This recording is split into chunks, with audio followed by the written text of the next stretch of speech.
Hey everyone, welcome back. Spencer Reese here from militarymoneymanual.com. I'm doing another solo episode because Jamie is busy and I thought it was useful to talk about military credit cards in 2026. So I've been writing about the greatest military discount in history since 2012 on my website, militarymoneymanual.com. And here we are 14 years later in 2026, and military service members and spouses are still getting the best credit cards available without paying any annual fees. So what's the big deal? Number one. Number two, how does this work? Number three, what's the optimal order in which to open up cards? And you can head over to militarymoneymanual.com/cards to see the top recommended credit cards.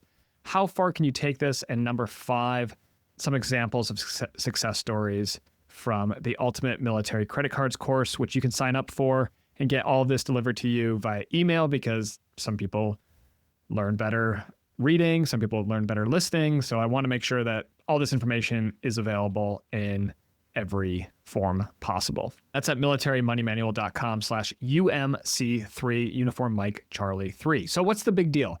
Okay, American Express, Chase, Citibank, US Bank, and Bank of America all waive their annual fees on all of their personal cards for three types of people in the military community. So active duty military on Title 10 orders. So if you're enlisted or commissioned or a warrant officer, this is your classic Army, Navy, Air Force, Marines, Coast Guard, Space Force, enlisted or officer, Title 10, traditional active duty military. Also, Guard and Reserves. So if you go on active orders for 30 days or longer, you fall into what's known as a covered borrower of the two laws that we're going to talk about here in a second. And then finally, if you're a military spouse married to either of the people I mentioned before. So if you're married to someone who's active duty military, if you're married to a guardsman or a reservist who's on 30 days or active orders, you also qualify. So you just have to be properly listed in DEERS with a social security number.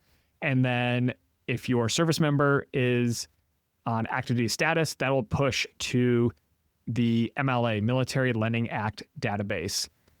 And yeah, you're eligible as well. So military spouses are eligible as well. So these three groups, the active duty, the Guard and Reserve on active orders of 30 days or longer, and military spouses, as long as you're listed as a dependent in DEERS, you're all known as covered borrowers of the Military Lending Act.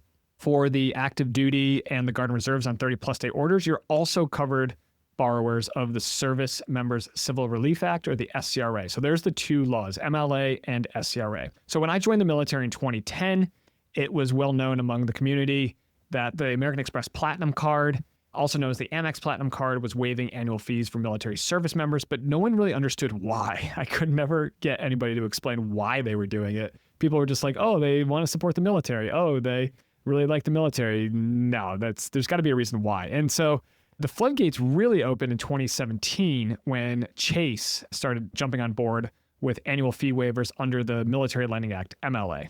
I'm a slow learner, so it took two key events for me to realize the potential benefits of military annual fee waived credit cards. I was also a big believer in keeping my finances simple, and I didn't want to juggle multiple credit cards. And here we are 10 years later, and I still have over 20 open accounts. And at my max, I think my wife and I had over 30 open credit card accounts. And I realized it was pretty easy to get a lot of value out of this. And you don't need to open 20 or 30 credit cards to get the value. You can probably get 80% of the value of these cards just opening up one or two. And if you set up auto payments and you have the monthly bills sent to your email, it's pretty easy to not get into trouble with any of this with credit card debt. You just have to treat them like a debit card, pay them off instantly, or not instantly, but every time you receive a bill, make sure you pay it in full. And really, I only use 2 to 3 cards, usually one card daily, and I only keep 2 to 3 cards in my wallet, but I keep the other cards around because they have annual benefits. So the two events was I was on a traveling TDY on a commercial aircraft, and we were going on a mission to France.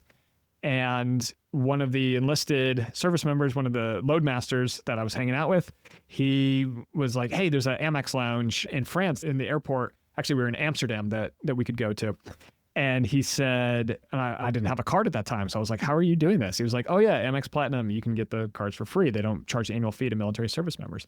I was like, oh, that's interesting. But I just kind of ignored it. I just used I had a Chase Freedom card. It was getting 1.5% cash back or whatever it was. And I just kept using that. And then, so that was in 2013, 2012.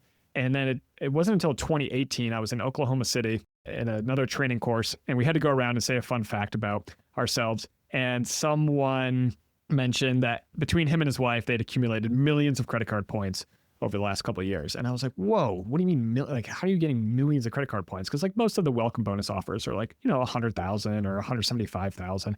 And he explained that, well, he would sign up for a card and he would earn the welcome bonus. And then he would refer his wife for a card and she would open up the card. And then he would earn a referral bonus. She would earn a welcome bonus. And between the two of them, they were racking up a lot of points like that. And that's completely legitimate. You can do that because you and your spouse, partner are two completely separate people. So you can send them a referral link. That's totally fine. Even though you have the same address, the credit card companies do not care. You have a different social security number. You have a different name. You're different people. And they want customers. And the interesting thing is him and his wife were getting their annual fees. They were paying annual fees on these cards. Now I had to go and understand a little bit more about this. How does this work? So Congress passed a law called the Military Lending Act, abbreviated MLA.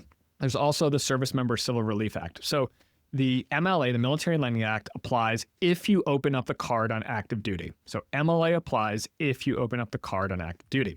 And then there's SCRA and Servicemembers Civil Relief Act. The SCRA law applies if you open up the card before active duty. So this is important, especially if you're just about to commission or enlist and you want to open up a card. So spoiler alert, the Capital One Venture X card, for example, if you open up the card before you start active duty, or if you're in the Guard or Reserves and you know you have active duty orders coming up, open up the card now, and then when you go on active duty, apply for SCRA benefits to be applied to your account. Capital One will then waive your annual fees on the card, at least for a year, and then they might reassess to see if you're still on active duty after a year. So the Military Lending Act has some different things, protections that it provides to military service members and military spouses. And one of them is they cap the interest rate at 36%.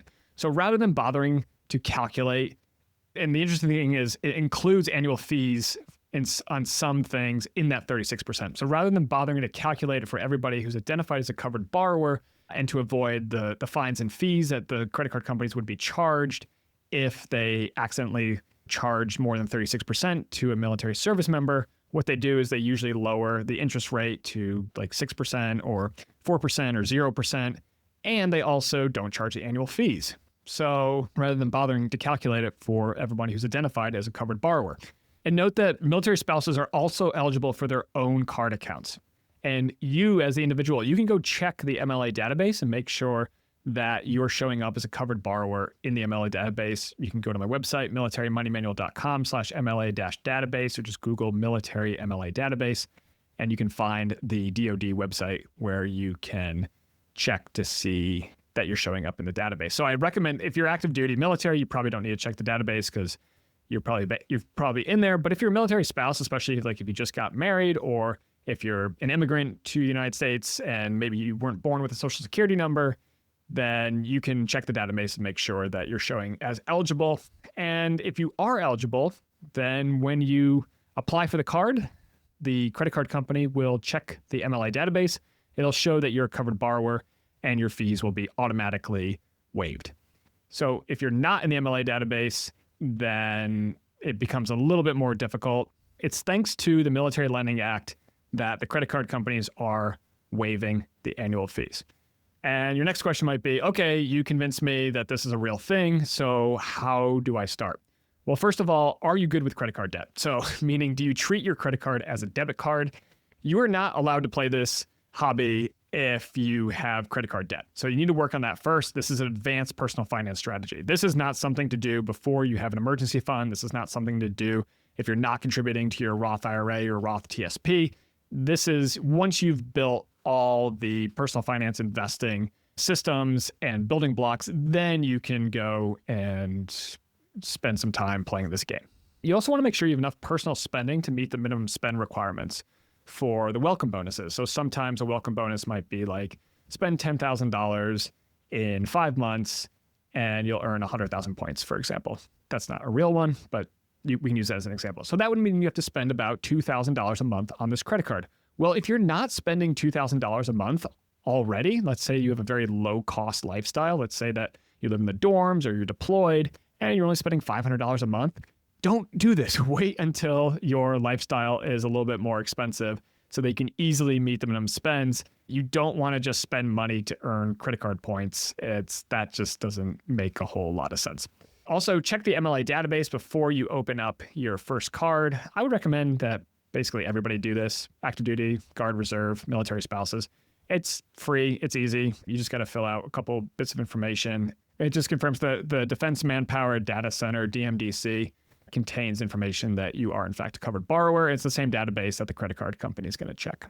Let's say you're starting from scratch. Let's say that you have a credit score, but let's say you only have like the one credit card that you opened in college or when you were younger. It's a no annual fee card. Well, the first thing I would do is go after like a no annual fee Chase card, like the Chase Freedom Unlimited or Chase Freedom Flex. This establishes your relationship with Chase Bank. Once you've had that card for like 3 to 6 months and you've proven to Chase that you can make on-time payments and that you're a good customer, then I would go for the Chase Sapphire Preferred or the Chase Sapphire Reserve, whichever one is offering the higher welcome bonus.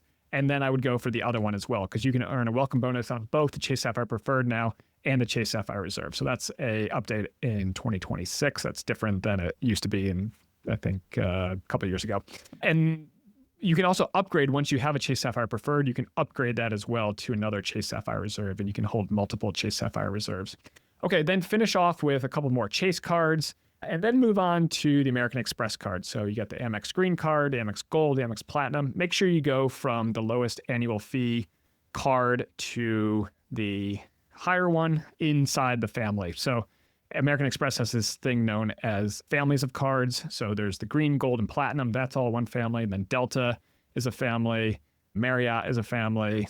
And let me think if there's any other families. That's the only ones I can think off the top of my head. Oh, Hilton. Hilton's the other one. And once you've worked your way through the Amex cards, go for the Amex Hilton cards, the Amex Marriott cards, and then you can work your way through the airline cards.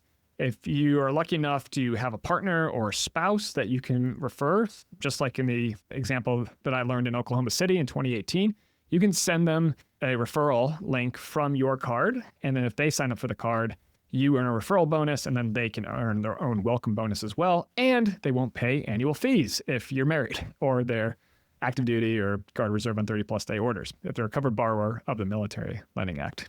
And then usually the best thing to use your points is to transfer them to travel partners, but you can also book flights or hotels through the travel portal. Or if you're just interested in earning cash back, then you can cash out the points. Okay, so how far can you take this? Well, about as far as you want. So if you're single, you can have 5 American Express credit cards. You can get easily 5 Chase cards usually. So it can get kind of crazy when taken to an extreme. Like people used to be able to open up multiple American Express Platinum cards, and there's stories of guys that have like over 30 Amex Platinum cards. And if you're a married couple, then you unlock 2-player mode, and that's very awesome there. And when I say like multiple Amex Platinum cards, it's not just adding a additional card to your account. It's opening up Amex Green card and then upgrading it to an Amex Platinum card, or opening up an Amex Gold card and then upgrading it to an Amex Platinum card. And why would you do this? Well, a lot of these cards have annual recurring benefits. So for example, there's a $300 hotel credit on the Amex Platinum card. Well, if you had 5 Amex Platinum cards, every 6 months, you wouldn't just get $300 of annual travel or of hotel credit. You would get 5 times $300, $1,500 of hotel credit. So same thing with like the Uber Eats credit. You can add multiple Amex Platinum, Amex Gold cards to your Uber Eats account. And instead of just getting $15 a month, you can get multiples of that. So for example, if you had 5 Amex Platinum cards with $15 a month of Uber Eats credit, you would get $75 a month of Uber Eats credit. And if you were a married couple and you both had 5 Amex Platinum cards, well, that's $150 a month of Uber Eats credit. So you can see that it can get pretty crazy pretty quick. Another good example is the Chase Sapphire Reserve has a $300 annual travel credit. That's good on flights, hotels, taxis, basically anything that codes as travel.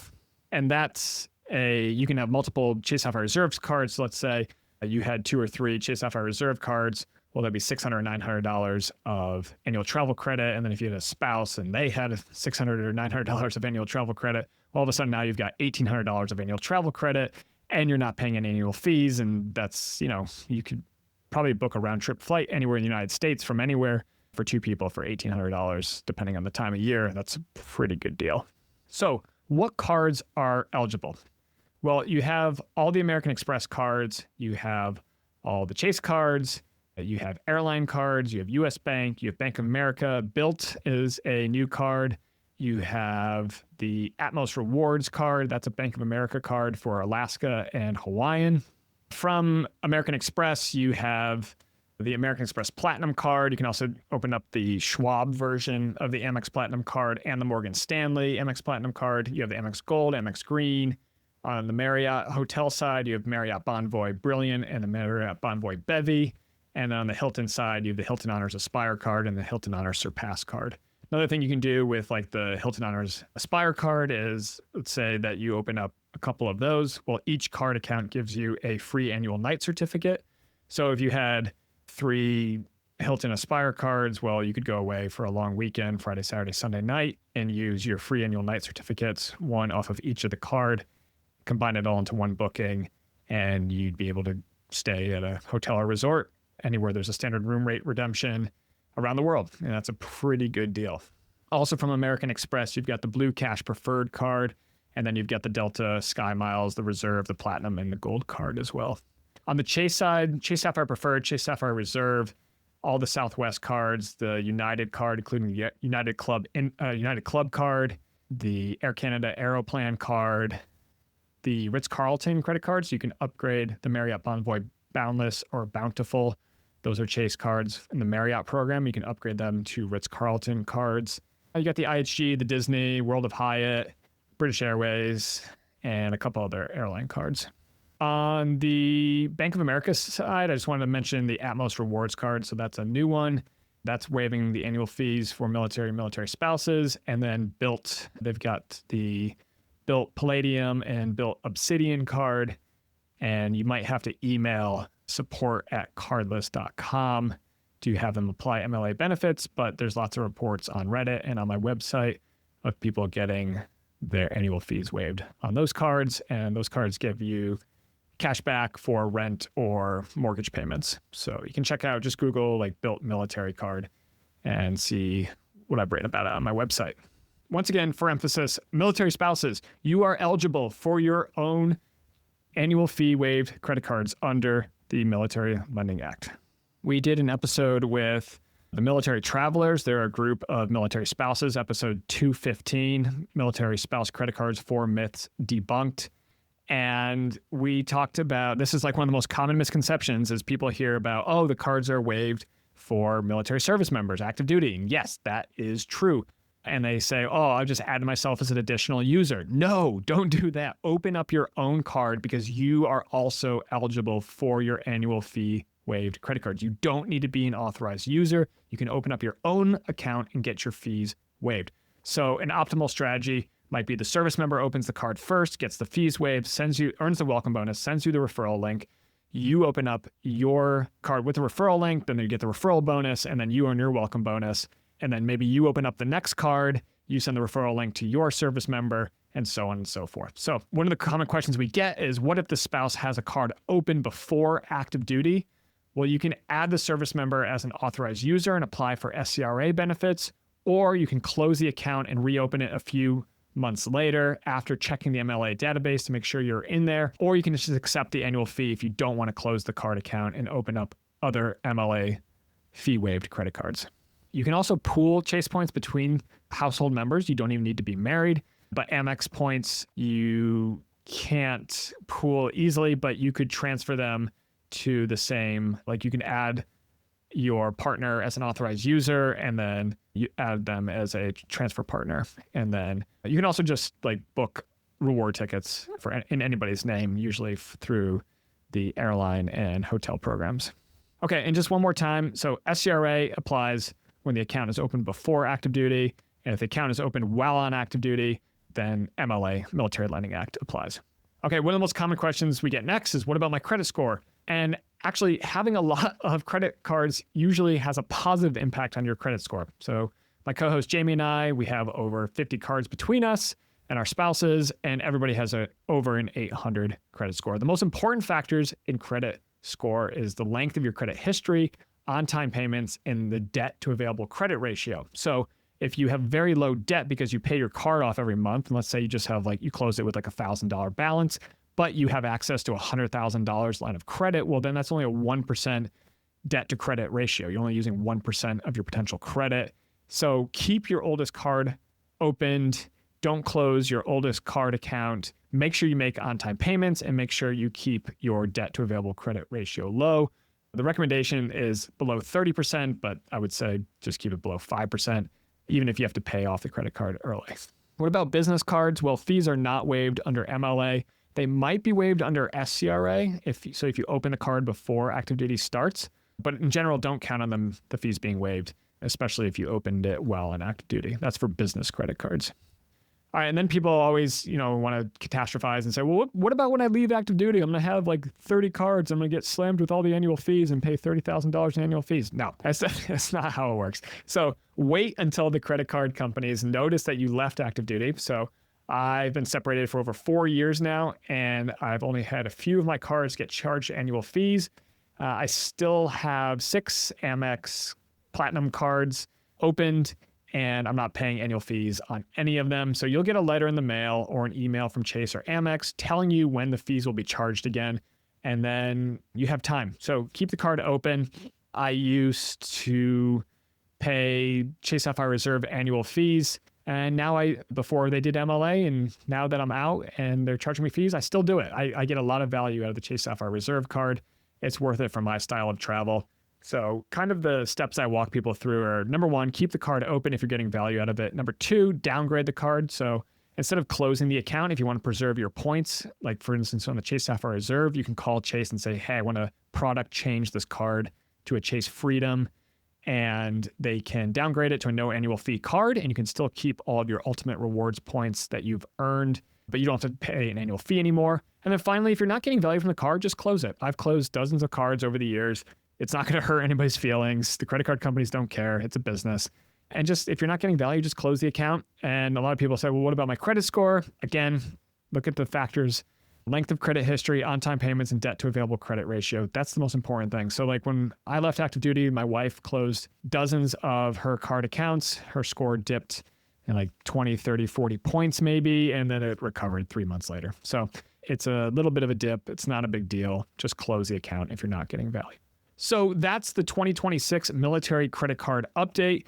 Things have been pretty steady for a couple of years now. American Express, Chase, Citibank, US Bank, Bank of America, all waiving annual fees. The easiest is if you're on active duty, you should be in the MLA database. And as soon as you open up the card account, you're not going to be charged any fees. If you're a civilian spouse, dependent military spouse, and you're married to an active duty service member, again, you should also be in the Military Lending Act database. As soon as you apply for a Chase card, an American Express card, you'll get a letter in the mail potentially saying, hey, we've applied MLA benefits to your account, but you'll never even see an annual fee. If you're a guardsman or a reservist and you're on 30 days or longer orders and you know you have orders coming up, you could open up a card now and then apply for SCRA, Servicemembers Civil Relief Act benefits after your orders start. Just check the SCRA database to make sure that you're listed as eligible in there. And then once you're on active orders as a guardsman or reservist, check the MLA database, see that you're eligible for Military Lending Act benefits, and then go and apply for a bunch of cards, earn the welcome bonuses, and have fun traveling.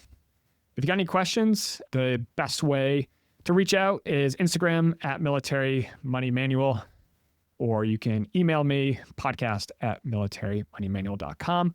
Also, you can check out militarymoneymanual.com/UMC3, and that will get you access to the Ultimate Military Credit Cards course. I think I also promised some success stories. So here's one from a UMC3 graduate. Hello, I'm very excited to learn about all these benefits. My husband and I are newlyweds. He's an 03, the U.S. Air Force active duty. He recently applied and received the Amex Platinum card, and we're completely blown away by all the benefits. Then literally the next day, another fellow officer friend recommended your website to us. Thank you again for this opportunity. Spencer, thank you so much for maintaining this resource. I'm active Navy. My wife is active Marine Corps. We've both been blown away to see what value is available in these programs through very little cost to ourselves. And we so appreciate the time you invested in sharing this with other service members. And this was a really good, this was Kevin. This was like way back in like maybe 2013. He said, I was looking around the Amex website. I came across their SCRA link. And on April 2nd, I started downloading transactions through Quicken, and I had several from American Express. They were all refunds in varying amounts, ranging from $50 all the way up to $5,382. The total amount I received back was $8,600, and I have a credit on my account of $1,900. I've had an Amex account since 2002, been an active Army since 1999, and I amassed some fees. They said, yes, it was all correct. No errors were made. So that was pretty cool. He got a massive SCRA refund. And then this one was, my wife and I are both active duty. We had the Amex Platinum for many years, and we had the Amex Platinum for many years. We applied for SCRA benefits, and we were credited $5,515, which covered all of our past membership fees while we were active duty. So really cool. You know, you can get refunds. You don't have to pay the annual fees. You can collect all the bonuses. This is a really huge military discount. So if you found it valuable, share it with anybody, any of your friends or shipmates or wingmen who would benefit from this. Yeah, leave a comment on Spotify, leave a review, Spotify, Apple. We appreciate it. And we'll catch you on the next episode of the Military Money Manual Podcast. Thanks so much for tuning in to this episode of the Military Money Manual Podcast. If you're enjoying the show, please feel free to rate, subscribe, and leave a review wherever you listen to your podcasts. This helps others find the show, and we really appreciate it. Thanks again for tuning in, and we'll catch you in the next episode.